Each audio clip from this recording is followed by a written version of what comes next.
নমস্কার বন্ধুরা, money management চ্যানেলে আপনাদের স্বাগত। আজকে আমি একটা রিসেন্টলি লিস্টেড কোম্পানি, যেটা সম্বন্ধে সবাই জানে আশা করি, ক্যাপিলারি টেকনোলজি ইন্ডিয়া লিমিটেড, ওটার যে শেয়ার প্রাইস চলছে এবং সেটা সম্বন্ধে এবং এটা মার্কেট থেকে কেনা যায় কি না এখন সেটা নিয়ে একটু ডিসকাস করে দিচ্ছি। দেখুন, এখানে ক্যাপিলারি টেকনোলজি যে আইপিওটার, এটা যদি আমি কারেন্ট ভ্যালুয়েশন আমি যদি আপনাদের বলতে চাই, তাহলে এটা এখন কারেন্ট প্রাইসে মার্কেটে চলছে 732 টাকায়, এবং এটা লিস্ট হয়েছিল মার্কেটে 7% প্রফিটে, ওই অ্যারাউন্ড 607 টাকা 8 টাকাতে। আর এটা শেয়ারটার দাম ছিল, যখন আইপিও হিসাবে এসেছিলো মার্কেটে, তখন একটা শেয়ারের দাম ছিল 577 টাকা করে।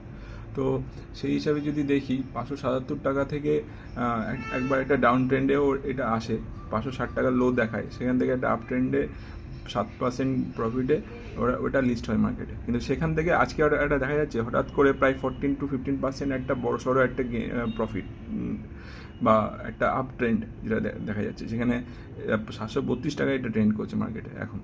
তো এই পরিস্থিতি যদি কেউ জিজ্ঞেস করে এখন কেনা উচিত কিনা, আমার মতে এই পরিস্থিতিতে এটা কেনা ঠিক হবে না। কারণ এটা যদি আমি স্টক পি রেশিও চেক করতে যাই, 410-এ এটা এখন ট্রেড করছে, এবং এটা নতুন লিস্টেড কোম্পানি। এটার এখন আর্নিং বা কীরকম কোয়ার্টারলি রেজাল্টগুলো আসে সেই সম্বন্ধে আমরা কিছু জানি না।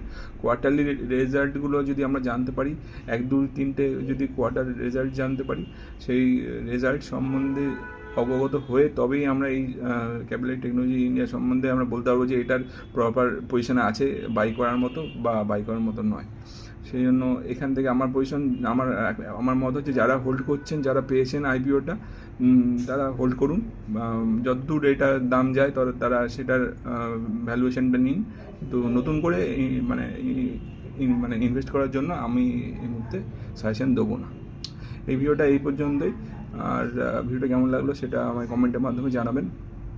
আর ভালো লাগলে আমাকে আমার চ্যানেলের পাশে থাকবেন সাবস্ক্রিপশনের মাধ্যমে, কারণ আপনারা অনেকেই দেখেন ভিডিও আমার, কিন্তু সাবস্ক্রিপশন সবাই করেন না।